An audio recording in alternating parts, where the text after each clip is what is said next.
This is the fourth session that we're having, and we still have 2 to go. So we're very grateful for the partners that keep coming on board, but also some of the partners that we've had from the start. We have Fidelis Leadership Institute, we have Tuvayo, we have NSSF, we have HA, I think it's HA, Working Women. Thank you all, and it's always a pleasure. But also to thank you all for coming here. I know what it means to take off time on a Thursday. At this time, some of you are working, some of you have classes. So on behalf of Bakash Media, we don't take that for granted, and we hope that by the end of this discussion, we'll be able to at least pick a thing or two that we take home as the young people. I want to also introduce my panelists. One right next to me has a very difficult name, which I'm going to try my level best and see if I can pronounce.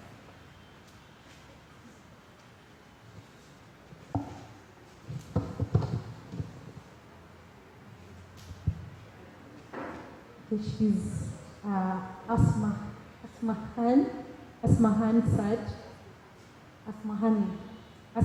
Saad. She's a managing partner at KTA. She's a lawyer. She's an ADR expert.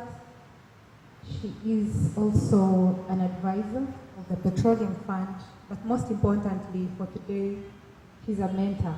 And I think that for the purposes of today's discussion, we'll address her as a mentor. Next to her is Mr. Job Kahigwa.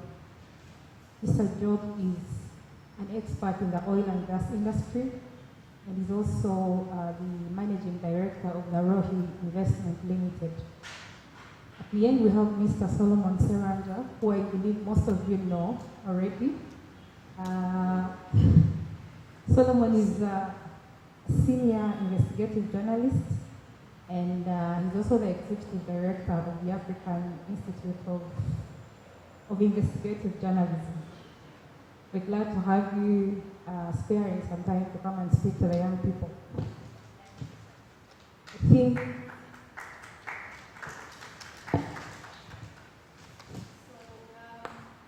Our theme for today is mainly looking at networks, and I know that this is not something that is so complex. This is something we've been told every day.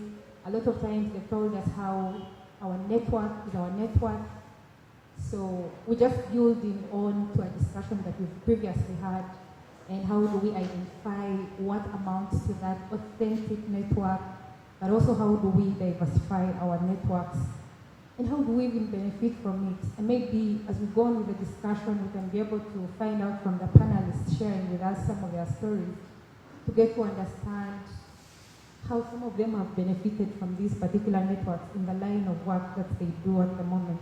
So I want to start with you, Ms. Saad, as a mentor specifically. How do you think that the networks can help an individual in identifying the growth opportunities? Maybe we can start from that particular angle. Oh yes, sorry. My name is Brenda Akankunda. I am a lawyer, and I'm also interested in trade and investment. Oh. Thank you, Brenda. Good evening, everyone. It's such an honor to be here, very humbling. Every time I meet young people, but I'm also young, by the way. Every time we meet each other, for some reason I'm always so intimidated, because I feel like us, we young people, our minds are so diverse. And I like the fact that the topic talks about authentic networking. And I feel like this generation is being raised to kind of have that aspect of authenticity in the things we do. So, yes, I've been introduced. My name is Asmahaney Saad. I do wear a lot of hats. I refer to myself as a multi-potentialite, and I'll tell you why. But in this regard, I've been asked to speak as a mentor. And every time I speak as a mentor, that's why I'm always intimidated, because I think maybe I'm not worthy, but you'll be the judge of that. So I want to say this. For me, where I stand, the beginning of everything for me is why. Every time you want to do something, if you always start with a why,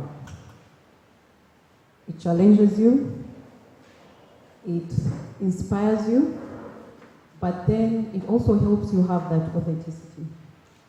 Because the why is not for everyone. My reason might be different from Job's reason, and everyone else. So there's always this famous saying that always have the end in mind. And for me, I look at networking with the same philosophy. First of all, it starts with me as an individual. What is my why? What is my purpose? What am I about? You know? And if you always start from that place, then it's easy for you to be very authentic for the people you want to associate with. So that means not every network is worth your time, your effort. Because these are groups, networks are really, you know, a group of people that you want to join, associate with, you have common goals and so on and so forth. So it's always about the what. What are you about? What do you want to achieve in life? What are your goals? And I've found that most times we always lose our why. You know? As the young people, we're in this generation where social media is everything. You know, you look at someone, they put on a show on their social media, and all of a sudden, you're aspiring to be that person, forgetting that you also have your why. So for me, I would say purpose in networking is very important. I would just say that I look at networking, it's like literally what it means. It's like a net, okay? Imagine like a fisherman's net, a web, some kind of net that is there. And you're kind of the person holding this net, right? So in life, we know that you're one person, but you have these different spheres, these different aspects about you. There is the spiritual being, your faith. There is your family, your career, your finances, you know, your community, and different things. So in discovering your purpose, you always have to look at it in that angle. So this one person, you have all these nets. Let's imagine all these spheres that we're talking about, they are like the longitude of the nets, right? So they need connection. So when you start formulating these networks, they kind of are the dots that are adding up, the vertical. So ideally, you want to navigate, you know, your longitude, look using the people that will help you, because you can never be alone in life and achieve anything, right? Personally, I am where I am because I'm in a partnership. There are 5 people doing business life together. I don't think my firm, or personally, I would be or have achieved the milestones we have if I was alone. I tried doing law alone before I joined the partnership, and it was very draining. It was very draining because you're the business owner, you're the one looking for business, you're the one doing the business. It was very draining. But when I made a decision to join a partnership, I see that my potential has fully come because of that network that I've formulated. So in a way, whatever purpose you want to choose your network, it could be the spiritual, you know. I'm a Christian, I'm a believer, so when I choose to fulfill that part of my life, the spiritual connection, I will build networks where I know that these people are going to add value, because I already know what.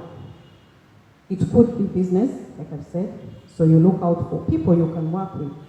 I know entrepreneurs, we like telling the baddest, I will do this alone, guys will come, you know, but the purpose of having people and choosing these networks is that they help you achieve certain things that you can't achieve alone. So I would want to end my bit here so I can allow everyone else. I don't want them to say I said their things or I came copying their notes.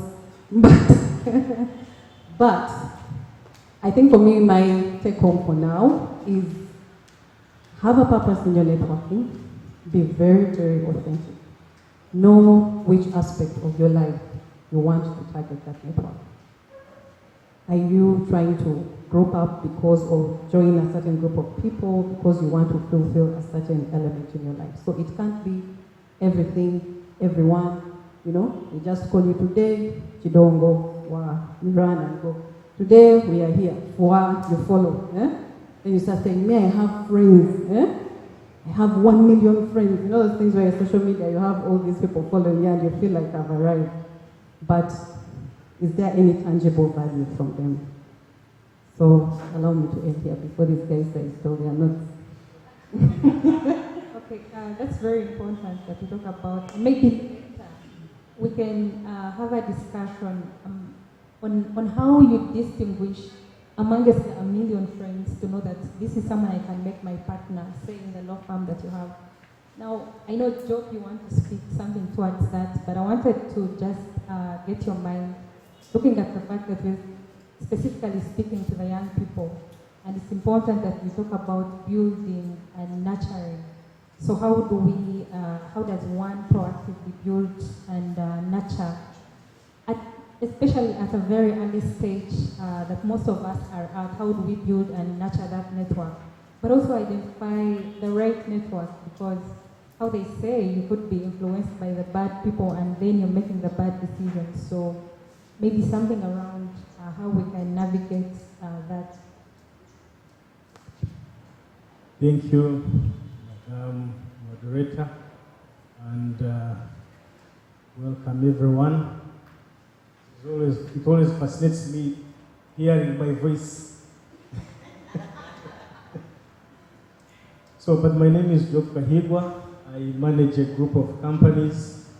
One that is more pronounced is ROHI investment, that is in oil and gas. But we do business in the entire value chain, in the welfare services, from cleaning to providing food, construction, to many things in oil and gas and other sectors. So, answering that question and also building on what Asmahaney has already given, I always like using the philosophy of EPC. EPC is engineering, procurement, and construction, which is actually the business philosophy of ROHI, or the work that we do. When we use the EPC philosophy in developing our careers or developing ourselves in the people we need or want to be, and especially emphasizing the interplay of networking as a tool. To begin with, engineering is what Asmahaney was talking about. Conceptualizing what you want to be. Detailing and harnessing the principles. Engineering begins from home. That's where you start discerning right and wrong. That's where you start being named a bad person and a disciplined person, a non-disciplined person. At engineering, that's when you do surveys. Surveying around and confirming or deciding on whether your network is going to be in the bar or the network is going to be at church. So that is at the design level. So most of the time, and especially for you or for us, the young people at this stage, we still have a lot of time, but unfortunately it has a limit to get into this detailed design, to get into this design stage. So for me, authentic networking as a word may not necessarily exist. And in fact, networking as a tool may somehow play between 10 to 25% into the overall success input. But it's very, very critical. So as we talk about networking and as we describe it along the EPC philosophy, from what we're all going to talk about, I'm sure at least every point falls in the engineering, which is the conceptualization, which is self-realization, which is when you decide to take a certain route. So that time and that point, which is where most of us, if not all of us at our age are, is a point where we invest a lot of time. So at that time, all you need is mentorship. Because you're doing a survey, you're realizing yourself, you're trying out things. Now, when you move and have a feel that you have exhausted the engineering part, which is the first stage, you get into forming a product, which is the procurement. So you want to get this product that comes from the P, the procurement. And this product is a product that either has taken a certain line of education, you have some certificates. This product is a product that has a level of know-how and a know-who, which is now comes from the networking. So you go along and see how best can you coin out yourself, fully describe this product you are into the final stage of this installation or construction, which is now where you say you are fully accomplished business person or scholar or any fields of our interest. So at product identification, you specify. Is a product specification that I am Asmahaney, my line of engagement is law, but it's not the normal law, but the leadership in the legal sphere. And then we have her. At product identification is where you say you are a very fair educated person like myself, but I'm in business. And the business is the business of cleaning, business of serving people food, but it makes a lot of meaning. So that is now when you have fully exhausted the design stage, you are confident about yourself, you know what value you get from that, you're not distracted whether the network is in a bar or at church or on a bus or on the road. There is meaningful networking and which then makes it authentic. Then you start discerning what, from the networks you meet, you have a system already from a very detailed engineering level. Who to listen to, what to take, because if you're not well engineered, it's so hard to get the benefit or the product you need from the networking. It's at product identification and forming that we do a data sheet. Data sheet is when you describe and say this plastic chair contains this carbon and contains this, that, and that, and that. So what makes us who we are is not there's a more detail. What makes us the people we are. That is the principles that come from engineering. They are bringing the background, what we've harnessed, the lessons we have learned. They are not doing the same things, and those are things that you carry along from the engineering. So the last and final stage is now the construction or installation. You have built up, and along the way this networking, particularly looking at networking, but let us bear in mind that this networking is really 10%. Because you can have as much network if it's not falling on a fertile soil. The seed is either dead. Whether it is the best soil, it will not germinate. Not all clouds will produce rain. It has to be the right cloud to produce rain, as we remember from our primary education. So at installation or construction, we then now are applying and planting the product. That is very well engineered, that is very well consistently developed, and now you apply it. That's when you're testing out theories. That's when you're going ahead to risk. And when you risk, you catch, you risk, you lose, but you don't fall off the route. At construction, you just largely, for us in construction, we look at three major elements: resource input and at how much. The cost of application of the product is engineered, because the BOQ, as if some of you are in engineering, you may know, comes from the conceptualization and detail design, where you identify how much it will cost you, how much it will take you at design.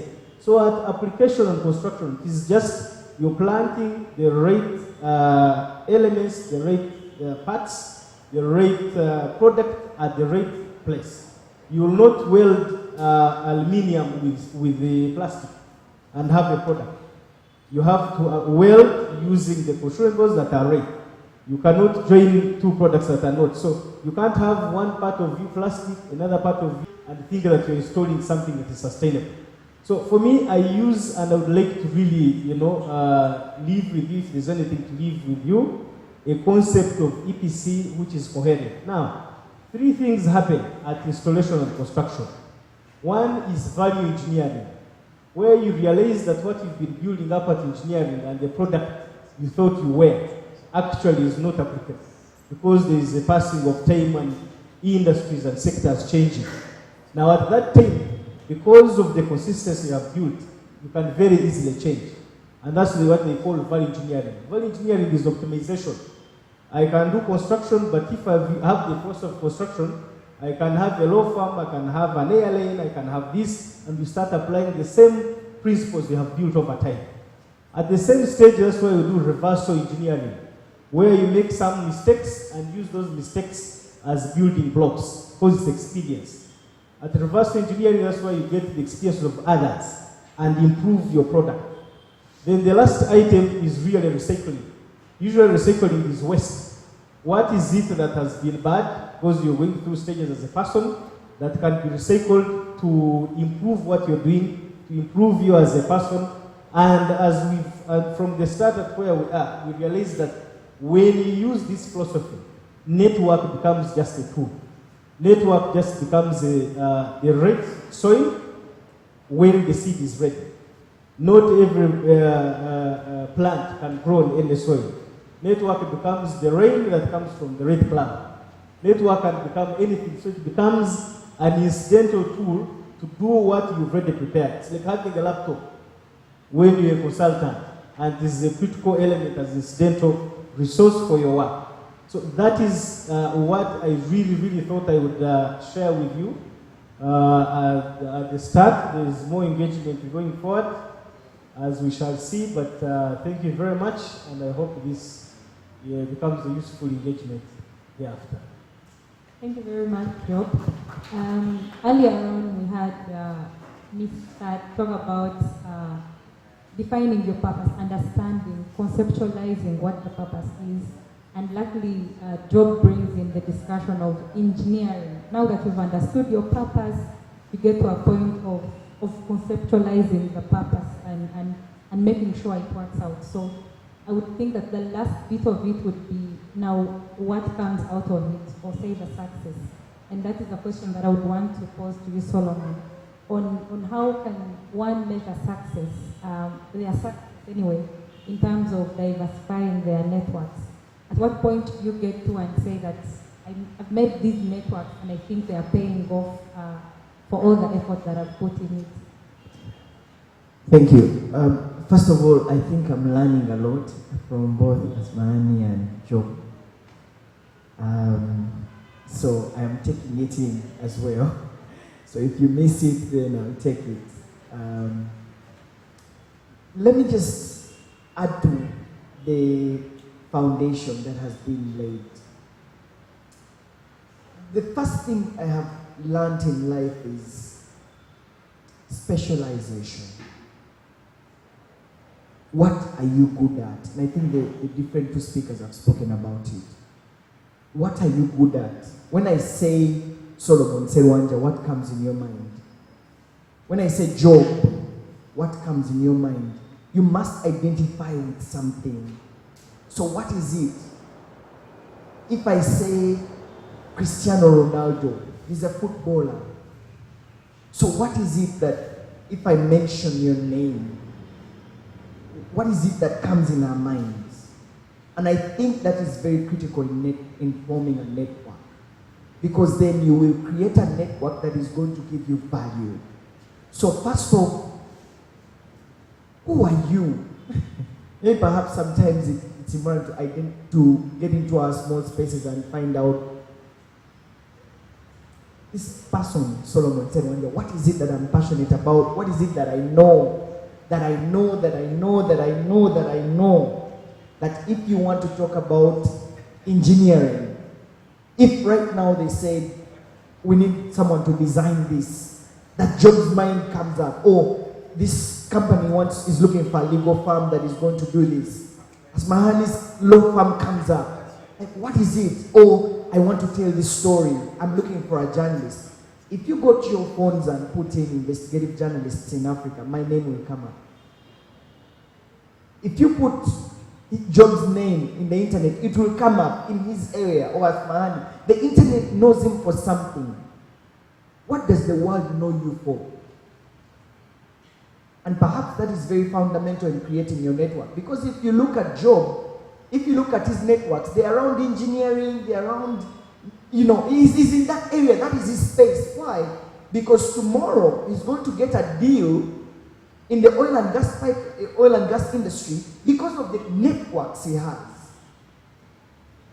So the first thing is defining you, and I think Asmahaney called it purpose. What are you? What should you be known for? If it's soccer, you better be good at it. If it's fashion and design, be good at it, excel in it, just specialize in that one thing. In other words, grow yourself in that area. Read about it.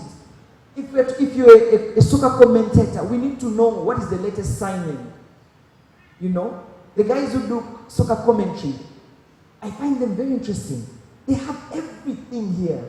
They'll say, oh, this guy is being signed from here. He's actually going there. He's 24 years old. He scored in this match. He had a magical off-head. And indeed, when we are looking for a commentator, their names will come out. Stewart Chimera, for example. Because that is what he has specialized in. So what have you specialized in that the world will know you for? I think that's very fundamental. Job is in engineering, Asmahaney is in legal, I am in journalism. So what are you? What area are you in? What do you want to be known for? And once you find that, then it will help you to create networks that are going to give you value. Right? So the first thing is finding yourself and then improving yourself in that space. I'll give you a very classic example. I have niched in investigative journalism because, journalism is quite big. So sometimes it's also good to laser focus, right? And just get that thing. They will fly in a person who understands snakes from Uganda to go and address Congress. On snakes, because that person is in Uganda and he has studied cobras, he has studied the behaviors of the puff adders, like he has gone so deep in there that they would need him to actually speak to the big boys. I just returned from the Global Media Forum, which is a platform that brings together media people together to think of the future of journalism globally. And I've attended many of these forums. But the reason why they actually look for me is because I have something in me that perhaps not so many have. And then it means that I have to continue to grow myself in that field to remain relevant. And so, when I am called at the Global Media Forum, I'm a speaker. And when I speak, during the breaks, tea breaks, people come to me. Oh, we love what you say. Here's my card. Can you write me an email? Oh, here's this. Here's this. Here's this. I left Bonn when I had 3 potential donors or partners who wanted to sign up. Why? But how did I get there in the first place? It's because I improved myself in my little space called journalism and investigative journalism. So when I got that platform, I showcased what I have, and therefore it attracted people to come to me. And from that, we started writing emails. We're now doing back and forth with people. Now we are calling, we are making Zoom calls. Write for me a proposal, do me a concept note. And who knows what could come out of this. But the mere reason that I was selected to actually be one of the keynote speakers at a global event is because I have something that people cherish. So what is it that you have that I will cherish, that I will invite you on the table of decision makers? So get it. I don't care what it is, whether it's fashion and design, whether it's sport, whether it's camera work. Let me tell you, this camera, there is this cameraman, there are about 5 cameramen I work with, celebrated. Like, guys, like, there's a guy called Israel. I don't know if any of you know him. It's Israel, then there's Alan Atulinda and Godfrey Badeli. These are good cameramen. They specialized in that. If someone flies in from Al Jazeera, they will look for them. From the BBC, they will look for them. From even me, when I want to work with them, they have now elevated their standard. Their daily rate is $500. Daily rate. Why? It's because, I work with Godfrey, so I recommend them to DW because they are good at what they do. And so that network then comes through referral. And therefore that means that you can be able to set your pay and your price because we value what you have. That Bob will recommend that cameraman if he has a big shoot at his company. Maybe he wants to do an advertising, like, this guy is a good cameraman. I saw him on the other day. His product was good. I need him. But why has he chosen you out of so many cameramen? It's because you have something that you're perfected.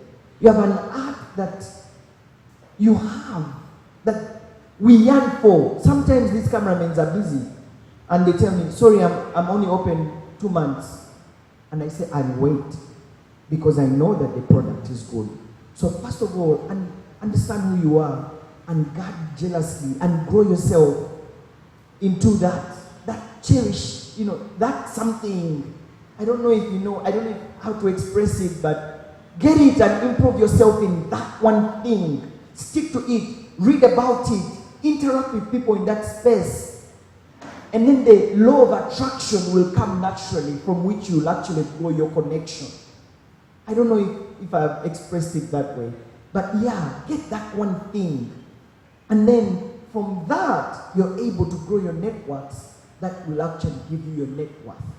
Thank you. Thank you, Solomon. You can actually keep the mic, and thank you for sealing the foundation that Saad and Job contributed to. I think it even gives us a clear picture of what exactly we're talking about. Once you've identified which field you want to be in, you ensure you conceptualize that, you focus on it, and eventually it will pay off, as Solomon tells us.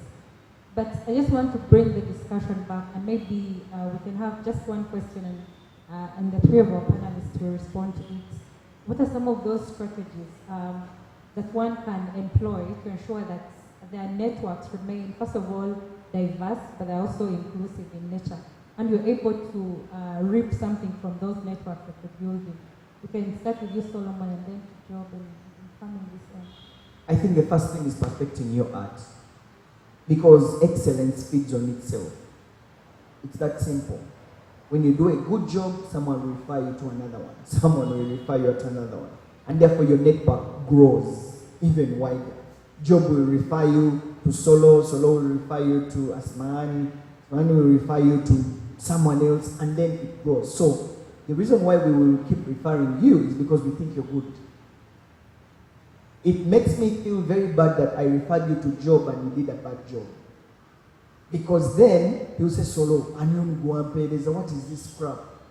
And then that network stops there, because he will not refer you to someone else. Because he say, no. So the first thing is keep perfecting your skill. Perfect it.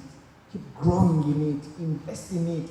And when you accept to do something, give it your very best. Doesn't matter if you have negotiated with Job, maybe $1,000, and then in there you're like, this deal. When you consult other people, it's $100,000, but you close it at $1,000. So you better give it all your best that Job will actually make a referral for you, and therefore grow your network. So if you've chosen to do photography, go and study it. Get in detail with it. Give him a good shot that someone will not do it. You will not get it. And like, okay, this guy is good, right? So for me, if you don't forget anything I said today, perfect your craft, because excellence feeds on itself. Thank you. Wow. I think everything has been said already.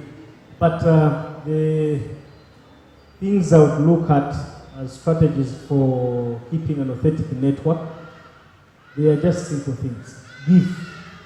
Give and give and give. When you get into a relationship or want to earn from a network, don't look from the perspective of what you can get from them. Just focus on what is it that you can do. That's one. But something related to that as well is the misuse of networking and replacing it with mentorship. If you had an opportunity to be behind or on the feet of people who have done something, say the key leaders in business here, it is not the job that you'd be looking for. It's the being a secretary. If you had an opportunity and they took you as the secretary of a series of board meetings or meetings that Asmahaney chairs as a managing partner of KTA, that would be a golden opportunity.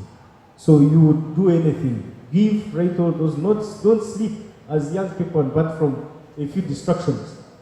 You just give and give and give, and in giving, don't look at the network as what you're getting from, but see what is it that make the people that you are trying to be, the people that you think have something that you can easily become in future.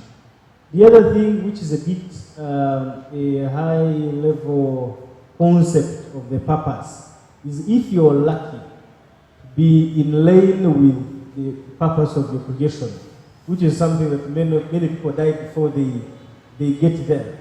That's why people die angry and all these issues. And especially when you go past certain stages in life. You know, if there's something, not say that 50 is you have been written off, but there are certain things.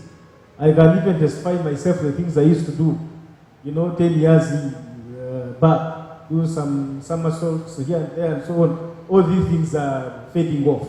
So if you are in lane of realizing your true purpose, why you created, you'd be so lucky.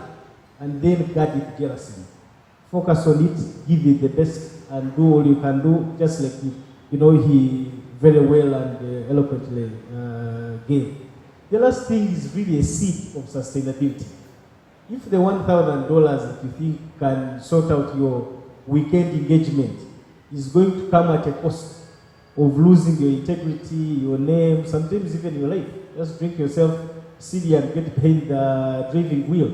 Just let it go so that you can live the next 3 months, so to say, for argument's sake. But the seed of sustainability is much, much bigger. Because the distractions as young people are so many. A good job, MTN, an apartment, 2 girlfriends, a car on loan can very easily distract a young person who is not well engineered. But when you have a seed of sustainability, even at a personal level, much, much important when it gets to organizations, because now we carry aspirations and lives of so many people. We have, as a group of companies, close to 1,000 personnel. One company with about 600 personnel. So the priorities and things change, and sustainability becomes very, very pronounced and apparent. Where you get someone from university and 3-4 years down the road, they are sending you an invitation to go to their wedding meeting. Attachment, and you start changing the way you look at life. So as a young person, sustainability is about you, purpose is about you, not carrying many people. So I think those, for me, these are the 3 key things. Give and give and give, and just get buried in giving. Just go at the feet of someone you think is a good mentor. Don't look at it as a network.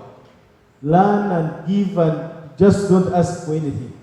But what you get, and when you get into the system of someone entrusting you, telling you the hidden things and secrets of what made them, I actually find it fascinating. I think most, other than which other books do I read? Other than the school books, I think I read only memoirs and biographies, because I just get fascinated by how people change from where they were, little people, young people, into the people we see and read about out there.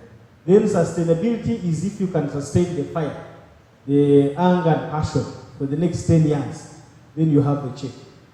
A safety net for you to exist beyond today. Thank you very much. I really think they've said it all, but I think what I would add on to that is creativity. And one of the things why I'm always intimidated when I meet us, the young people, is I always say that I feel like the generation, you and maybe even the people after you, you have this opportunity to explore so many things, you know? I mean, you look at now children as young as 5, 3, they're YouTubing, they have 10 million subscribers, they have some funny video that went viral, and all of a sudden they're making millions, you know? It's so fascinating, you know? Us growing up, I mean, you either had to be a lawyer, a doctor, an engineer. I think even journalism just squeezed itself in somewhere, but how do you start telling your parent, I want to be a journalist? How? So Solomon, I don't know maybe of this generation, but you understand? But I think the capacity to create out of these things, you know, I'll give you an example maybe of law. I always say law the way we know it is gone. You know, there is to quickly adapt it and create and reinvent. And by reinvention, I don't think that you really have to. You know, people always say innovation. I talk to people and people think innovation. You're going to pull something from the sky, and you know, no. It's can you add value to things that are already existing? Can you make things work better? And I think that also just brings home Solomon and Job's point home. In your ability to focus and, you know, just create that art and that skill and that craft out of the things that you know, can you find better ways of doing those things? Because I think the capacity is there, the opportunities are there. These days people do everything, and there's a platform for them. It's very intriguing. So I think your generation it's the beginning of, I don't know. Sometimes we get scared, you know, artificial intelligence. These days, chat GTP, you go and just say, what is this? And, you know, a full legal opinion is there. We were discussing it at the law firm. And I'm like, okay, what does this mean? Either you stay where you are and think, okay, I'm going to build my network in my small village in Imbarara, or whatever it is. You understand? No offense. But is that where the world is going to? So we also need to have that mind that the opportunities, right now there are threats. I can assure you as professionals, we are threatened. You know, systems are coming in place. You know, land, like for us lawyers, those days land transactions were the thing. You go to your land, they tell you, advocate, Kuba stamp, 1 million. These things are going online. URSB is moving online, you know. Right now, for my farm, you know, we practice regionally. I can sit here and file a document in Kenya. Before it was impossible. You get me? So as we build our networks, we need to, you know, take advantage of the opportunities that are there. Let's not limit our minds, you know. Let's create out of the art, out of the craft, you know. Let's find ways that we can add value, you know. Let's find ways that we can separate ourselves from the crowd. Yes, everyone can take a picture. I mean, these days you go on the internet and you look at the photography. I mean, someone takes a picture of a drop of rain falling, and then, I don't know, they do what, and all of a sudden, I don't know, it has lights, now they put them on tape, I don't know, they sell, I forget that name, okay, there's some new tech way of selling, you know, such things. You know, a drop of rain, I mean, those days you take a picture of a drop of rain, man, how? You're mad. The sun or is coming out house, someone takes a picture of it. And so even this whole thing of pictures, there is more to it than what meets the eye. So that then creates your capacity to really, really be authentic. So that means even when you're crafting yourself, you know, and in that space of, trying to focus and build and create a network that will attract, you are doing it with a different mind. So that means we need to open our minds. We need to be agile in the way that we think. We need to quickly adapt to things because the world is moving so fast. The world is, today, I remember those days in board meetings, there used to be a company secretary who sits and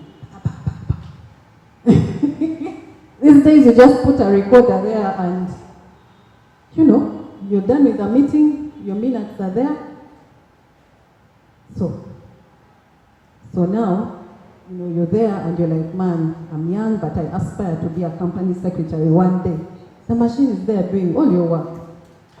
So how do you make company secretarial work speak to today and the next 10 years that's coming? So I think that is the opportunity that is there for us, the young people, that we really, I think it's also a challenge because the mindset that you guys carry is not the kind of mind that we were nurtured in, But it's also an opportunity because it gives you really a blank page. You can easily write stories. You can easily recreate things, and they can be easily acceptable. And the fact that we are dealing at a global level, it's no longer about our little Uganda or, East Africa. We are dealing at a global level. Time I was looking on the internet, I saw this Nigerian, the painter. He used to be a street painter. I don't know if you guys have seen his story. The guy went viral. Someone took a picture of his art. He does pencil work, but it's so, you've seen him, eh? Now the guy is a phenomenon. They're putting his art everywhere in the world. But now imagine what we have been talking about. You've crafted your art. You're doing this thing, but you don't have that mindset that, okay, I'm doing my art today, but I know that this art can even relate to someone in, Chechnya or Czechoslovakia, those weird countries. I've picked one of those random countries, but that's the world we are living in, sorry. So for me, I think that's really a strategy. The mind that we have as young people should not be limited. The creativity is important as a strategy, because your network is no longer, it is so diverse, and it's only you who can attract it, like they've said. As Asmahaney spoke, I actually remembered one or two items that I can add on. Good examples like Comrade Tony Otowa is a good example to what Asmahaney is talking about.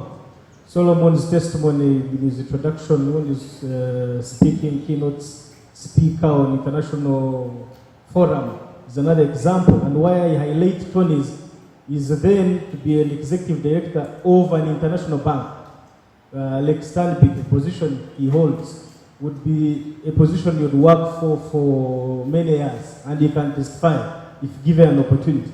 But see, a young man who were working together was in Sinop when he was in Total. Now he's the whole executive in the space of no time.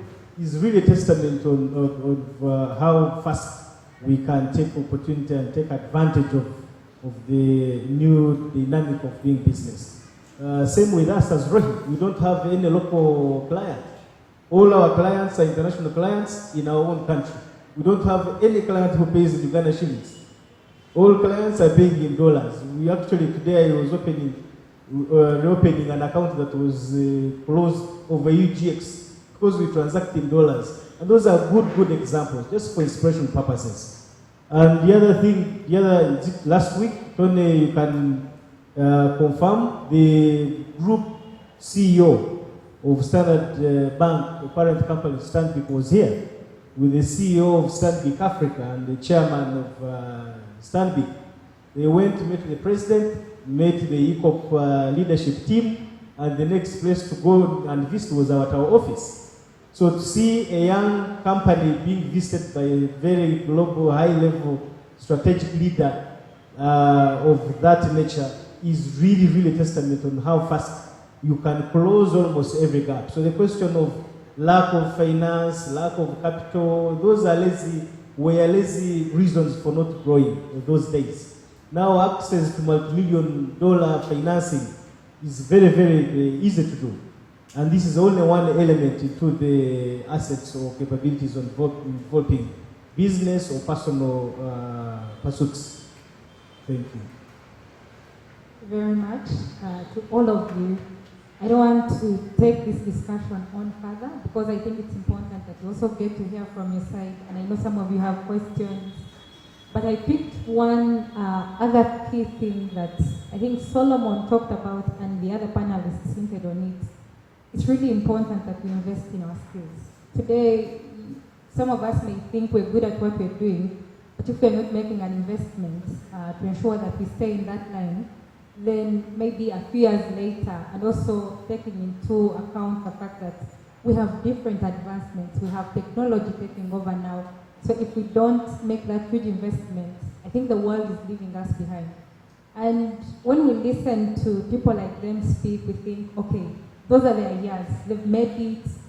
We also have many years to get there, but I want to challenge you. And I can maybe share my personal experience because I know that I am not anywhere different from all of us here. And I get it from what Solomon was talking about and how the networks, the recommendations. So I remember in, I think this January, I was invited for some meeting. It was a virtual meeting, and they asked me to make a presentation on trade in Africa, which I did, and I think it was good. And through that, I have now been invited to speak at the ongoing UN forum in New York, which I think I'll be traveling tomorrow. So I think that if we can capitalize on the very words we've had today, that once you have been recommended, invest in that. Take it as an opportunity that could get you to bigger opportunities. Don't just look at it as it's just Bakash media. I mean, it's a small thing. I don't have to give it my best. I think we can really get a lot from the little opportunities we're having at the moment. So at this point, I want to put the discussion to you in case you have a question or any remarks or anything you would wish to be clarified on. You can put your hand up, and then I can have someone from the team passing on the microphone, and then we'll be able to have enough time for our panelists to respond to all those questions. Thank you. You can start with telling us your name, and then move on to what you want to speak about. Thank you so much. I'm called Nathan Uwere. Hello everyone. I'm a writer and a publisher. I run a publishing consultancy called CC Analytica. Thank you so much, panelists, for your presentations. Amazing. I don't know if this is a question or just an observation. Or what you spoke very passionately about personal development. I'm a very big fan of personal development. And you know, there is this saying that in life, you don't attract what you want. You attract what you are. So who you are is going to determine the kind of network you will attract. There are some people who will not come to you even if you wanted them to. And then there are those who will come to you even if you have not invited them, because they see value. They see that they're going to benefit from the network. So it's not a one way. So, but I'm also aware that there are many, among young people today, a lot of distractions, and I think Job mentioned it. People are distracted by social media, sport, film. And so, I mean, I employ a few young people in my company, and I see the lack of seriousness. I'm sorry to say that, but also see a lack of ambition. People, I mean, this raw ambition, you want to achieve something and want to give it your all, and you don't see it in these people. You're like, I've explained the vision of this company over and over, hoping that you will dive in the deep end and we feel the same. But I see that even if you fire some, you bring new ones, you see the same traits. So you end up settling for the average. because you imagine there are no people out there who are really reading. So I don't know how you can advise further that, how people can really, because networking is not for everyone. You must bring something on the table, not, taking advantage of everyone because you want to go ahead when not get something out of you. And then, Asmahaney, maybe this is a question either of you can answer. How do you actually tap into and leverage a network? Because all this is wonderful, but the practical side of things, because there are networks out there. I was invited to attend sometime back the Berlin International Film Festival, and on the sidelines there was a meeting of international filmmakers, film producers, directors, and they had a panel like you guys, and they were speaking. I was looking forward to, at the end of the meeting, to go and pick a business card from that one. There were quite a number. But at the end of the meeting, they asked if there was anyone who had, like he's just done, had a question. Frankly, I had not prepared my mind to that, but I knew this was my chance. I shot up my hand before I thought about what I was going to say. And because I was maybe the only black man person in the crowd, I stood out. And they gave me the microphone. I don't even remember what I said, but I think it made a lot of sense. So, at the end of the meeting, when I was planning to go out and ask for business cards, actually they came to me. There was a beeline of people, prominent filmmakers, and they were asking for my card, one after the other. And I checked some of them online, and they were very, really big people, So, how do you actually attract leverage in network? There are people who are laid back. They are not like you guys. They can't come out of their cocoons, yet they have a substance, So they end up, living averagely because out of fear, maybe. So the practical side of things, really, and for the same thing I said to Solomon. Thank you. Thank you. I request that we kindly keep it brief so that our panelists can have enough time to respond. Your name and then your comment. Good evening, everyone. I'm at Squamon, student at Makerere University. My question of the panelists, and my question is, how does a student utilize or be able to get this networking, or the people to network with, other than the students you're around? Because most of the time, if you try to make networks, like if I'm trying to make a network with someone like Job, I'm still a student. What do I bring to the table? You come off as a beggar, you come off as someone who's trying maybe to, I don't know, but what do I bring to the table to be able to connect with someone in a higher position? Of course I can connect with my students, but connect with someone in a higher level. How do I do it? Thank you. As she comes on, I just want to speak about something that Bakash Media Foundation stands for, and why we're having this series. The intention is to bridge the gap.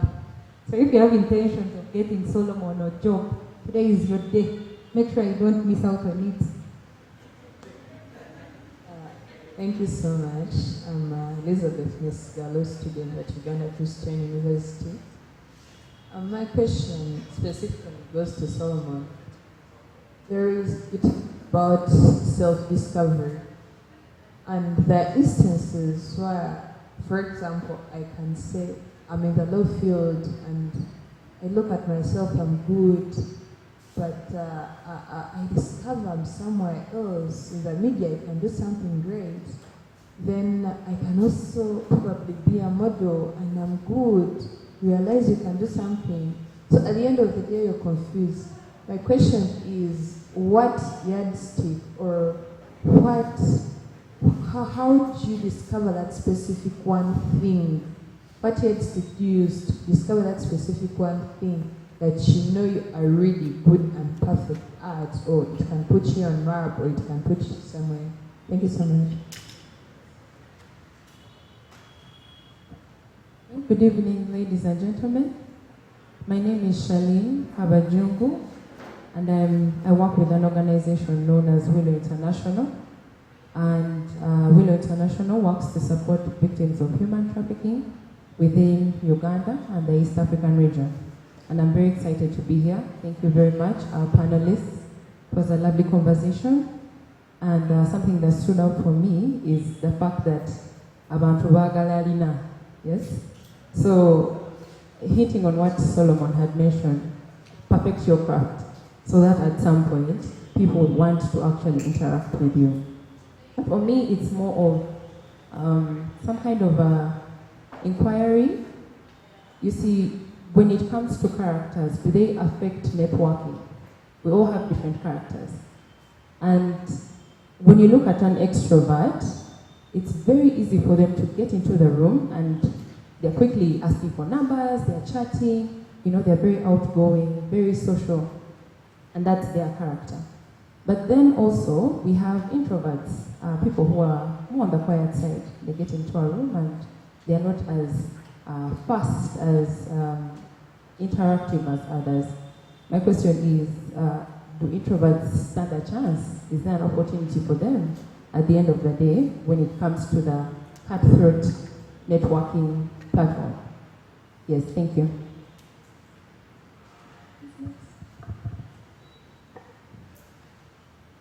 Anyone else with a comment, a question? Yeah, you can take it there and then bring it to Brian and then to him. Hello, good evening. My name is Adele, and my question is about striking a balance. As most young people who are trying to build up businesses, most of them face a challenge of capital, building themselves, and then at the same time, they need to save. How do you strike a balance between among the two things? How do you build yourself, build your capital, and then be able to save at the same time? The second thing would be, most people who start up businesses, they tend to grow the businesses.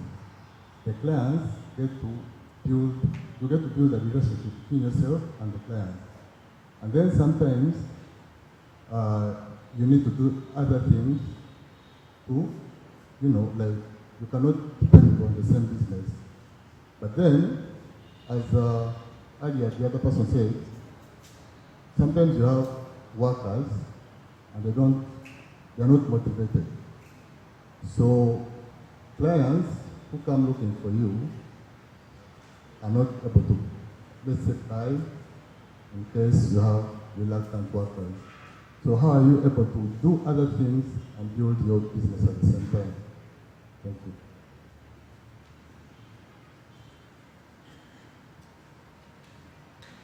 This is a microphone here. Is there? Let me take also a chance to ask a simple question. I'm Joshua Jessica, I'm a lawyer working with KTA. And they've spoken about purpose. But then you realize we are products of an education system where much of what we do in the process of learning is just theory and maybe cramming stuff because you want to excel and you just want marks on your transcript. But then, at what point do you transition into identifying your niche and your purpose, and at what stage does that occur? When do you get that realization that maybe, yes, I found myself in the legal field or journalism or whatever, but then how easy or how do you craft yourself and transition into actually identifying your niche? Thank you. Thank you, and thank you for whatever you presented to us. I'm Jackson, I'm a software developer. My question is to Mr. Joe. We actually have, of course, a lot of startups, or everybody has something that started up. But the question of access to finance, how actually did you or Mr. Selwanja be able to solicit capital, because the networks are going to have them, but my friends will not give me money to put in my business. How do you actually tackle that question of lack of access to capital to finance our startups? Thank you.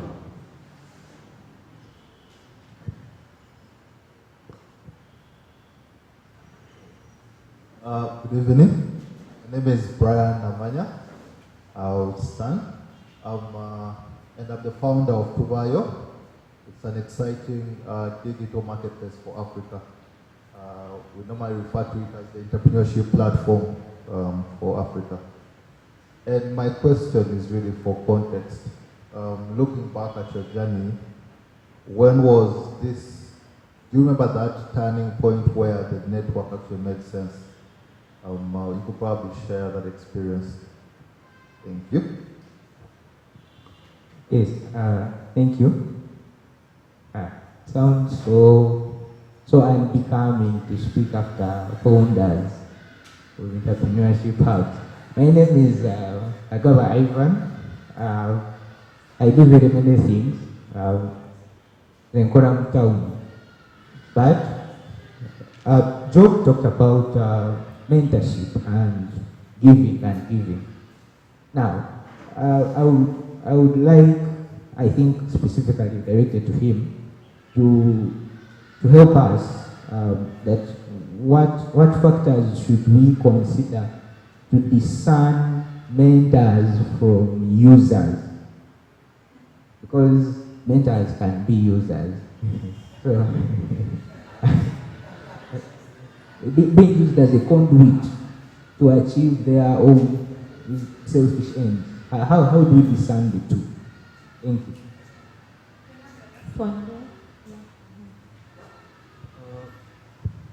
Thank you very much. My name is Amos Mumbere. I'm almost a lawyer, just completed my LLB at Makerere University.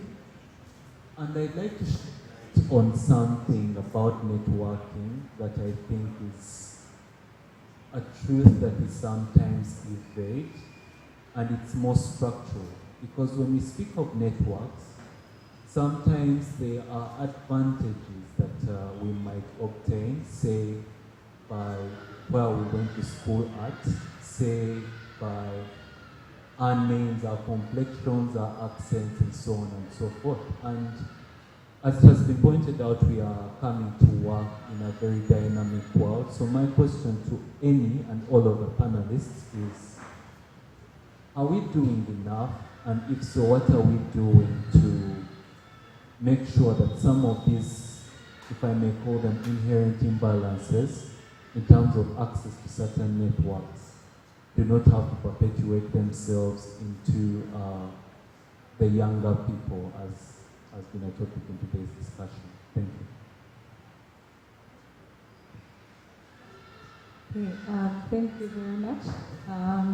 There are quite a lot of questions. I was trying to see if I can cluster them into a manner through which it can be made easier for our panel. Issues that have been hinted on, and I think it would be okay for any of the panelists to try and respond to them, is an issue regarding personal development, to do with self-discovery, and also the transition. How do we know at what point do we transit from this theoretical part of life that I've just gone to school, I've done LLB, how do we transition? And also how do we identify where our niche is? I think something that the panelists had really already talked about, and I just want to briefly talk about something that Joshua mentioned. Sometimes it's not about going to law school and all you think about is, okay, I want to be a lawyer, I want to work with KTA. I think for me, personally, I was able to identify what I wanted to be in, I think, my second year at university. I knew that my interest is in tax. I want to be an advocate for tax. And since my second year, I took that line. And it was even easier for me to know which networks, which groups of people to work with. I knew that URA, I knew that organizations like Siatini are some of the organizations that are working on tax. And eventually I was able to get a job when I completed campus in Siatini, which is where I had always wanted to be. So I think sometimes it's much easier for us to identify where our passion is. And like the panelists have said, we try and see how we can mold it so that at a later stage, when we're no longer students, we're able to benefit from the networks we build as students or as young people. I think really anyone that needs an example can take on this particular foundation, Bakash Media. We all know how it started and we see where it is getting. I think being students shouldn't hold us back that we don't have the power. We all have the power and we can take it on regardless of where we are at that particular age. So I want to request our panelists to try and see how we can make shape out of the questions that have been raised, and if there is any that was so specific, to see how best we can respond to it.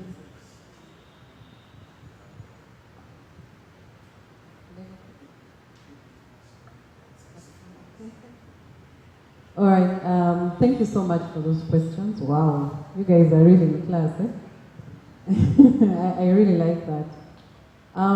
So I think what maybe I'll try to address 2 or 3 issues because some were very specific. So prepare for your specific questions. How do you leverage from these networks? Like I said, for me, in my view, it's very important, first of all, to know why. Why do you want to join this network? Why? I think when you come from that place, then you have a goal. I have seen people joining networks because either it's the in thing, it's everyone is doing it, so also me, let me fall in. In fact, they even tell you, you come, you just fall in. Is that that famous phrase, fall in?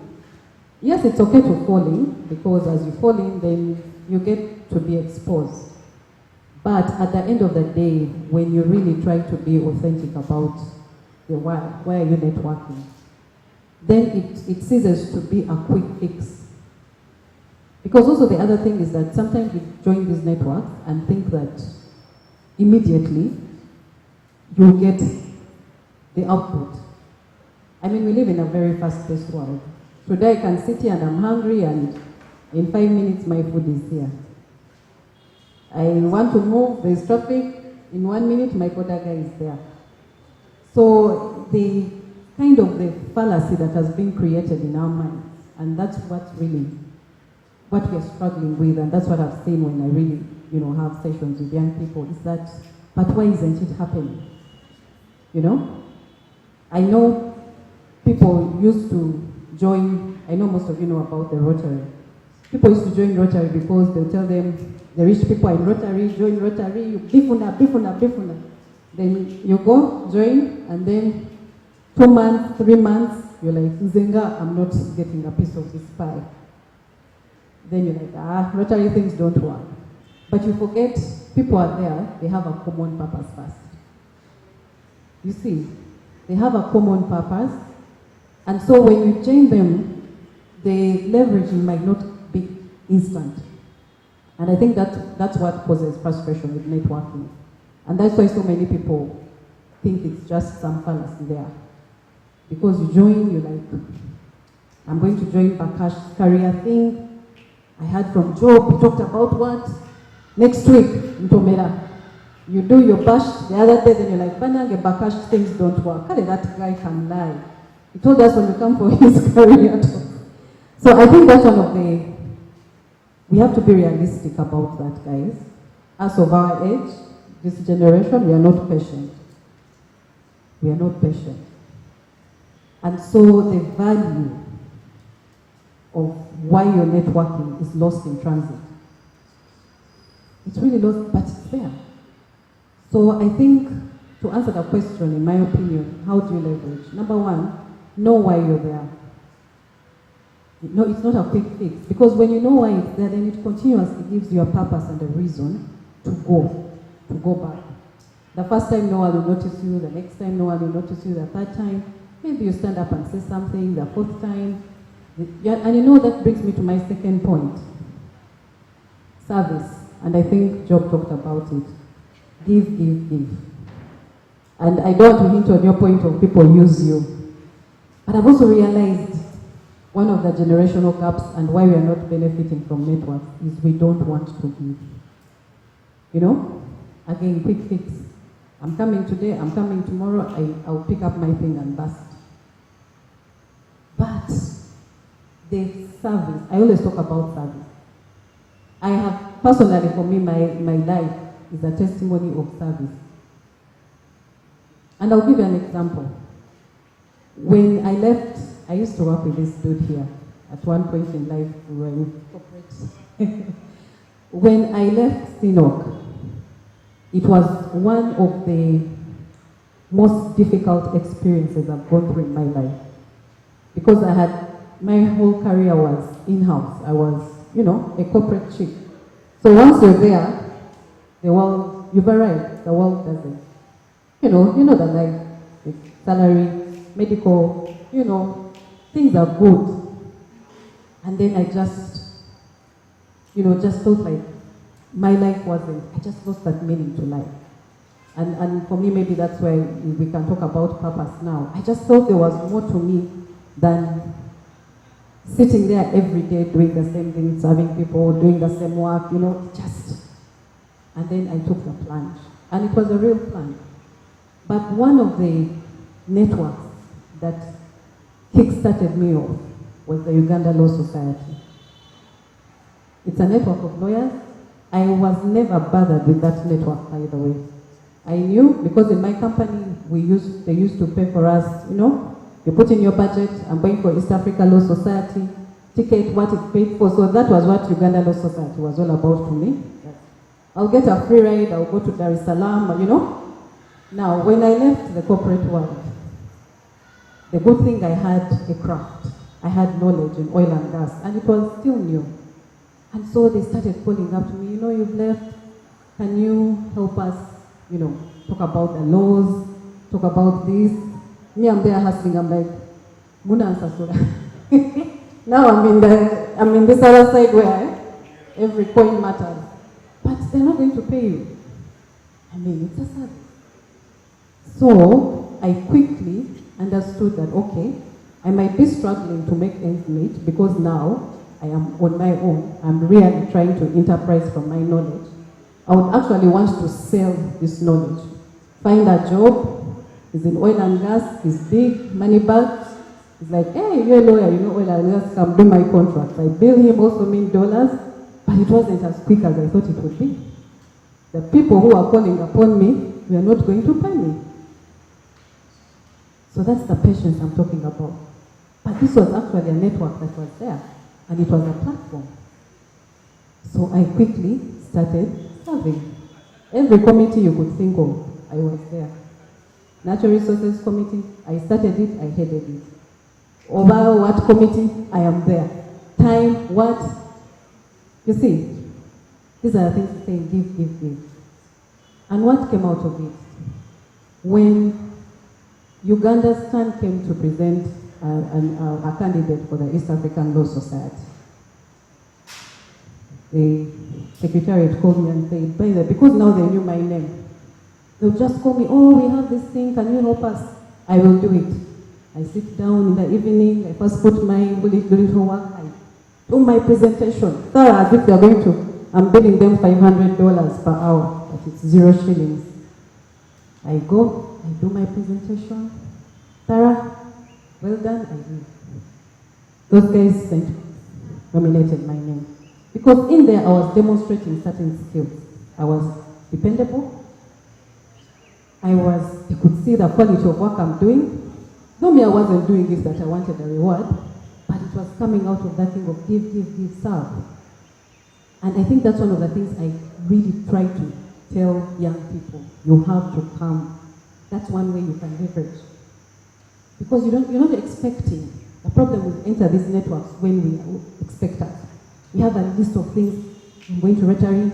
I saw Gundi. That one, if I can do this, you're there calculating. But it won't come that easy. And so that was the first network that brought me through into this leadership thing. I had never envisaged myself sitting on the East Africa Law Society Secretariat. Never. I was a corporate chick in my world, quiet, when fully that my 20 points back, I go do come back. So, but there was something they were seeing.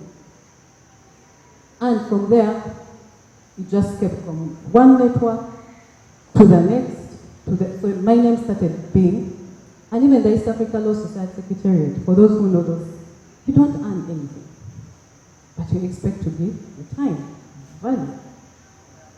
So, how do you leverage? The why and patience. And be consistent. You know, be consistent. I always tell people, even these local, I don't know, LCs or even church, you know, there is always need everywhere. But because we don't see the value in those things, we're like, But it is in those things that you actually raise yourself, that your name will be mentioned. One thing I've seen about Rotary, young people join Rotary clubs, right? But the ones who are the most active, you see them, they're the ones mobilizing this, the guys there, and then, you know, people don't notice them at the beginning. But the consistency, what they're doing, eventually, someone says, by the way, I need this. I saw this guy did something. Yeah? What was the name of that young man? Then someone mentioned his name, and the journey starts. So I think those two points are very, very important.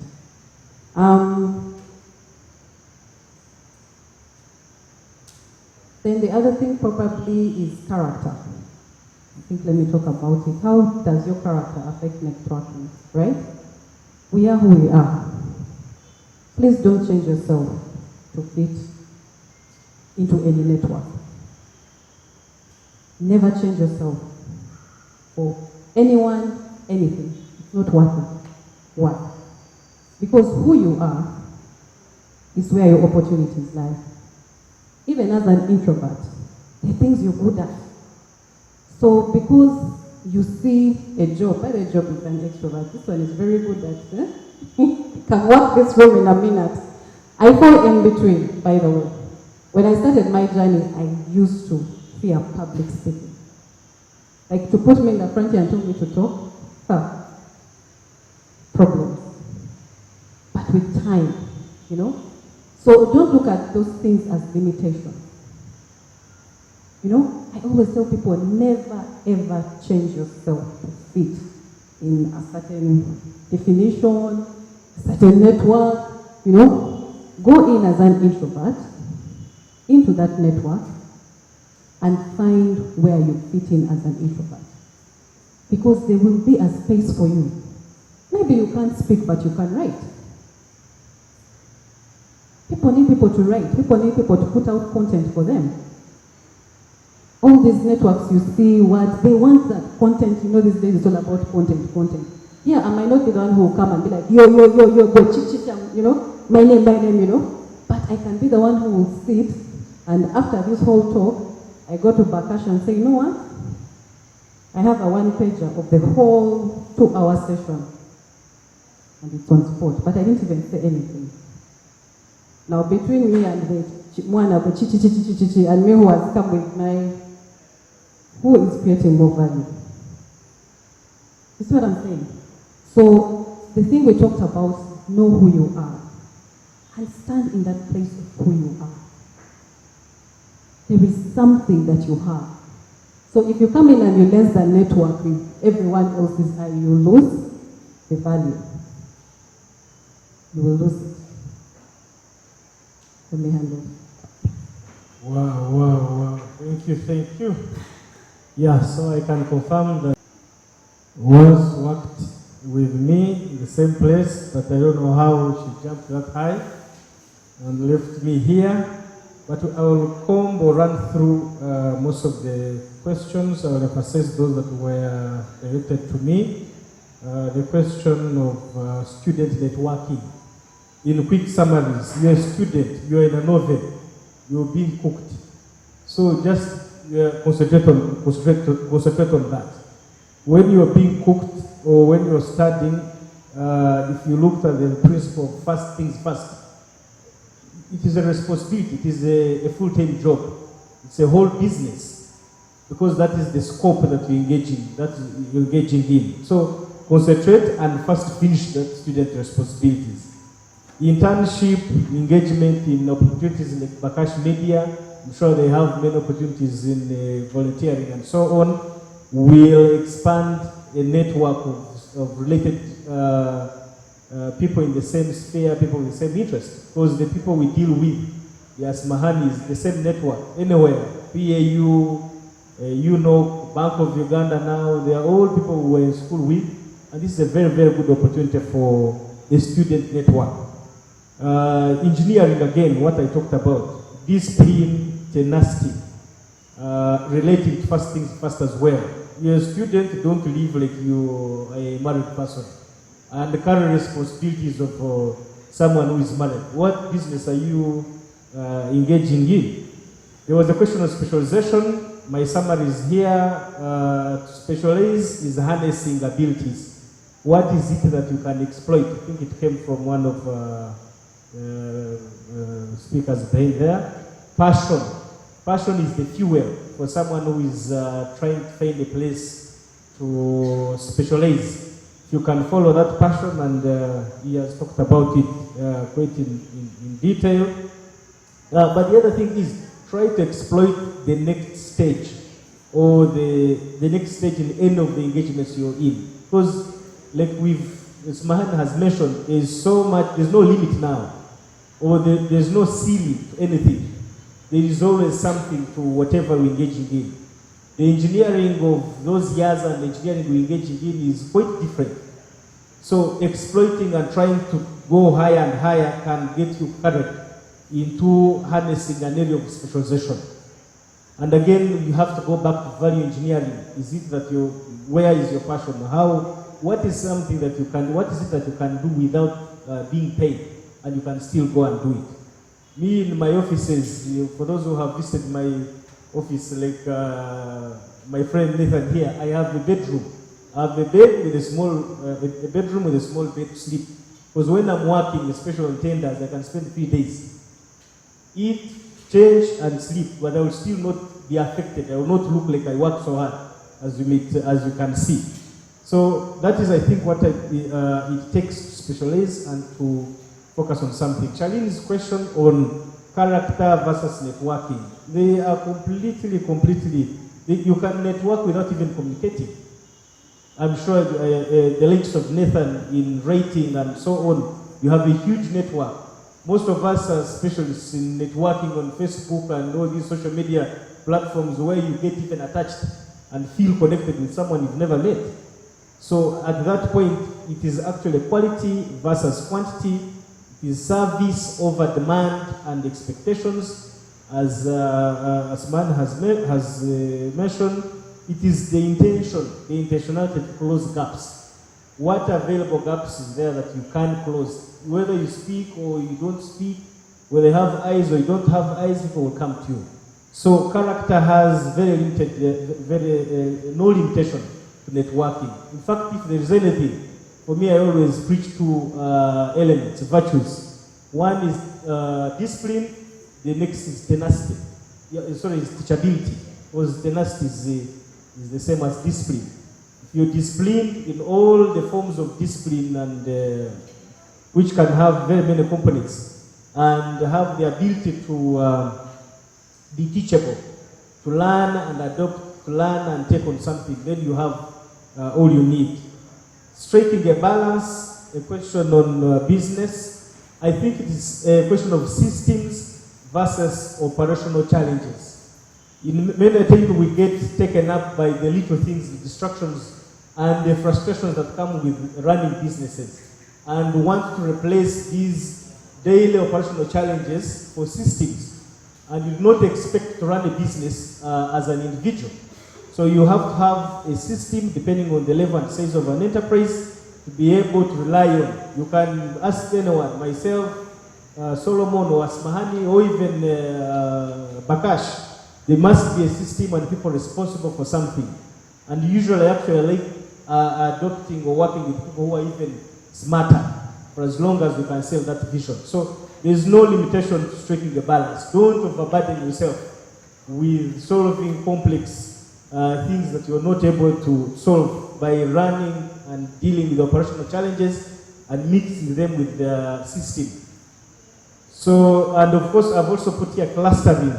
There are some problems you can push tomorrow. There are those we must deal with.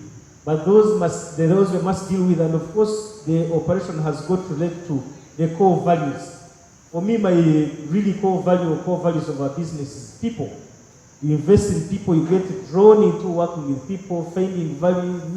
Most cases we go into cabos with project managers and so on. I need to know how you're doing. How is your new child? How is your new wife? Newly wedded, not new wife in form of changing. So when you connect in that aspect, you harness, loyalty, honesty, closeness, and the vision is easily bought or understood than using people as elements to execute work. Transitioning stage from the KTA lawyer, I think the transitioning stage is an inner calling. It's that force that pulls you into criminal law aspects, commercial law, without destruction of where more money comes. There's something that you can very easily describe if they called you in the morning or even when you're sleeping, and you can speak to it. So that inner calling really is the source of fuel to be able to know when to transition. There is that time when you feel you are not fitting perfectly. And I can remember very well when Asmahaney left us. Much as it was a little bit dramatic, once you just woke up one day and just disappeared. And we were very keen to... These guys didn't believe I was leaving, even my boss. So there's that time comes. That time comes when you feel a little uncomfortable, and that also of course falls within our characters. There are specialists who describe if you're a follower, if you're a leader, if you're those things.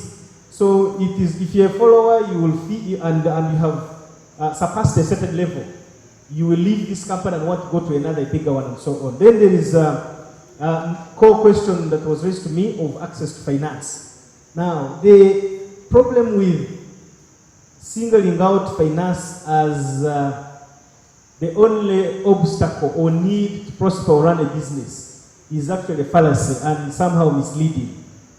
The actual resources needed for a business, in terms of resource input, for you to do anything, the last one I always look at myself is capital. Because think of any business, think of anything. You don't need the capital to have Asmahaney in a law firm of 5 partners. You need people of like minds who come with a network, who come with a passion and fire as a resource. For us in engineering and so many other businesses, it is the equipment, it is the tools. Most of you need just a laptop and internet to do so much in the sphere of technology as a resource. Now, once you demonstrate that you're reliable, once you demonstrate that you can apply and put the different parts of resources in the right place and complete a puzzle called the business, then there are so many people that will open the windows of access to capital. And a good example is in our business. This finance as a problem and so on has not been a problem to us. The first finance facility that Comrade Ottawa's bank gave us was $80,000 about 3 years ago. Right now the bank gives us up to $10 million of financing. In fact, they opened it and said, anytime you need any sort of facility, bid bond, bank guarantee, advance payment guarantee, invoice discounting, contract financing, because they have realized that we've harnessed and practiced and have a system and a discipline to work with them as partners. So we are trusted partners that we can collect money from you, from school fees, and lend it to us. We use it and give it back to the bank with interest. So capital, you will not accumulate as enough capital. In fact, capital will limit your size of imagination. Just imagine if there was that big bank that comes and drops $1 million, all of us here, each one of us, and says, okay, now you go into the field of business.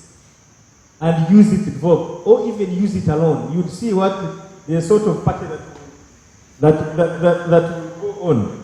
So capital should not shield or cover the or limit your imagination to do business. The other point, and we'll run through it very quickly, is factors to look at to discern mentors from users. Why don't you want to be used, especially if you're a student? If they are, in any case, the biggest users we have are our parents, just imagine how much we're using. But that is what we say, first things first. First clean, go, slash, do this and that before you go to school. Before you eat. This is what we live at, but at that stage, there's no one who is better than our parents. So the judgment of wrong and right and being used is a question of attitude and philosophy, and very highly related to discipline, whether you're disciplined and disciplined. Because then there's a very thick line between who is using and who is giving you value, especially if you're clouding your interpretation with being used. So it is attitude, it is discipline, it is philosophy, it is the source of fuel and passion, it is depletion. How much can deplete you or us as young people? You go, you club the whole night, the following day by 11 you're good to go, and you may even go back. Imagine if depletion of energy and being used was related to how, for some of us who go out, you have that energy that keeps being replenished. So what is your business in thinking about being used? So, and I would want to conclude on that point of the factors discerning mentors and users with an example of my experience when I was starting. So when I left university, I interned with Independent. Most of you may know Independent, Andrew Mwenda's company. So I did BCom, BBA at the first degree, and when I interned as an accountant. So the biggest mistake they made was to send me to the bank to pick a bank statement. And this bank statement was not the company's bank statement, but Andrew's bank statement. So when I looked at the man, I said, as an accountant, especially me as an intern, 2 days into a company, this is as in 2010, 2011, how am I going to live with running to the bank and picking people's bank statements as an accountant? But that does not mean that accountants are only meant to pick bank statements and should have that level of interpretation of your work. So when that entered, because of the engineering, which is harnessing and developing and having the confidence to move, I applied and said, I think I am comfortable living as an intern in accounts, and I want to be your personal assistant. So I was Andrew's very first personal assistant. In fact, he did not have an item on a position, a placement for personal assistance on his company organogram. So, and I don't think that I have had better experience in learning the walks of life and exposure to a huge network than that period I spent about 6 to 8 months of being a personal assistant. I'd never traveled, but I would book hotels, book tickets. I had an opportunity to participate in the Rwanda-Uganda first reconciliation engagement between the presidents who were not speaking to anyone else apart from Andrew and myself as a personal assistant. During the 2011 inauguration, I remember the government of Uganda could not visit. Rwanda could not go as delegates. So we had invitations from Rwanda's for delegates from Uganda, and because we could not find any government person to go, it was me, Andrew, Mulwana, Wafamuno, the business people, who had a whole hotel at the Serena, and I was a fresh student as a personal assistant as well. First met Donald Kaberuka, then the African Development Bank CEO, World Bank representatives, Bank of Rwanda governor, and because that is the environment and the people were relating with at the inauguration of the president. So when you have a platform like that, and again it is service, because I do not think that you leave university to go and become someone's houseboy, so to say. Because as a personal assistant, when I'm traveling, you have to run home, pick my suitcase, check if you have packed everything. But at the same time, when we had a board meeting at Serena, it was a resident board meeting that ran for 3 days. Sir Richard Kahigwa, a prominent oil and gas and mining person, as the chairman of the board, the late Bob Kasango as part of the board, and Andra, they were talking about oil and gas at 7 a.m. for breakfast. I had heard of oil and gas as a student, but I had never concentrated even to think about the magnitude. And I remember Bob and Sir Richard Kejuka talking about the amount of money that Talo Oil is going to pay the government of Uganda for capital gains tax before even oil and gas came into the public domain as it is now. And I said to myself, what happens if I attempted to train as a lawyer, but not only as a lawyer, but as a negotiator in the middle of a transaction like this? So I started Googling universities you can go to in the world where you can do law when you don't have a background in law. And I was selected to go to the University of Dundee, which is arguably one of the highest ranking or top oil and gas universities, to do a Master's of Laws in Petroleum Taxation and Finance. Then did well and did another Master's in Dingle Bankability, Project Finance and so on. From a simple board meeting, breakfast at 7, discussion between two people, and then I realized that there's a huge gap, it is very early and so on, and where I am now. I'll give another example how I joined Sino. So I go to Serena with Bob, and we meet Patrick Bitaturi, who was the landlord and still is the landlord of Sino. So Bob Kasango, the late, introduces me to Patrick, says this is an oil and gas person.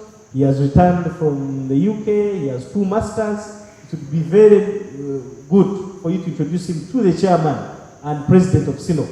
But of course, at that level, with a little student, you cannot, how do you start? Send an email, please hereby find a CV, which I didn't have then because the only experience I had was person assisting.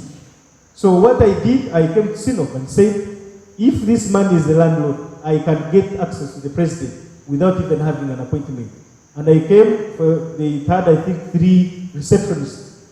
I said, I've come to meet the president. The message is between Patrick, the landlord, and the president of this company, which could mean termination or eviction from a building. So they took me very fast. They said, what is it that the man is carrying that is coming from the landlord? And when I went there, I said, all I need is an opportunity to return. After you train me for 3 months, you can even let me go. I'll go to Total. And when you're young and passionate, you see things that you don't even evaluate. You don't even know what they mean. Because I did not say, intern, train me and retain me. I said, you train me and let me go. Shell will take me, Total Nigeria has a new blog. You just saying things, you know, these things we talk about on Twitter and without deeply understanding the effect. So the man said, which department? So he calls Chen Kai, then the head of HR, and said, this man I think can do well in finance. I said, no, finance is dealing with money. I'm not going back to bank statements. I need a department that deals with contracts, negotiation, and I interned as a contracts engineer. So I found someone who had just left UNRWA with a lot of money, tired and did not want to work. After like a month, he resigned and downloaded all his procurement requisitions and responsibility to me as an intern. After 3 months, they confirmed me as a full contracts engineer. By the time I spent, you see how transitioning, when you have well engineered yourself, is so easy. I remember every service provider that would contact me for any sort of engagement. And it is common and tiring for us in Uganda to just say, what do you have? Anything. I can supply you computers, I can supply you chairs, but I can also supply food. You can realize that this person is actually unable to do anything. But I would never turn down any opportunity to engage with anyone. And for the 7 years I engaged with almost every business person in this town. And it's the same information and knowledge that I gave that I can do almost all businesses that were preached to me, because I had that soil that was ready to germinate a plan. That's why thank you so much, Bakashi Media and you guys for the opportunity. You already took Solomon's time. The thing we speaking last is that everything has been said. So I don't have anything else to add. But just like you have been learning, I mean, where do you get these 2 big giants to talk to you at a personal level? Like, taking it in, all of it. So I want to thank you people for sharing these things with us, because even me, I have learned too much. from you. So let's give them a round of applause. Thank you for having me. Thank you very much. We can just have just 1 minute of your parting shots. Joe, make sure it's 1 minute. And then we can have her and we... Well, for me, if you're to leave this place, please don't forget one thing. Specialize in something. Excel in it. Things will fall in place. Just get that little thing. Chase it, read the latest, just be up to date with that one little thing. Specialize. Thank you. Yes, true. This time I will not speak a lot. Discipline and teachability. We have an opportunity to learn from so many mistakes people who have lived before us have done. So why do it again? You know, when your father married 3 wives, children from 3, you know what happened. Why do it? And so many other things. So teachability and discipline. Thank you. Thank you. Miles Monroe, I love reading his book. He has a famous quote that he says that the grave is one of the richest places in the world. Why? Sorry? Exactly. Okay? The grave, So, for me, my parting shot, okay, there'll be 2, I'll make them 2. One is your why. Let's live with a purpose. Let's live with a purpose. Let's always find our why. That's our compass. Like I said, once you have your why, it's easy to be disciplined because you know why. It's easy to be teachable because you know why. It's easy to have a passion because you know why. So let's not live for a lack of better word, but let's introspect. Let's discover ourselves because it always starts with you. It always starts with you. So that's the first thing. The second thing I would want to leave with you is that let's learn to be patient. Let's learn to be patient. That's the intentionality he's talking about.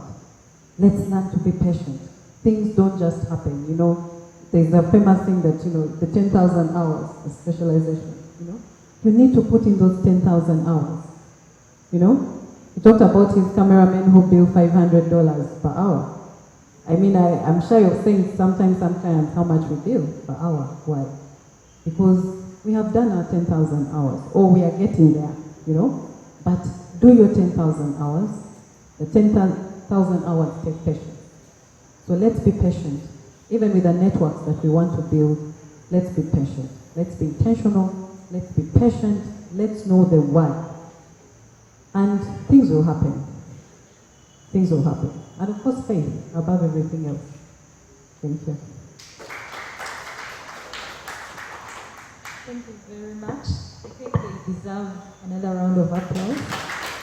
And at this point, I know that each one of us has been able to pick something, and even for myself, to be able to understand that patience, faith, tenacity, some of the things we need if we are to be successful on this journey that we're taking. Thank you very much.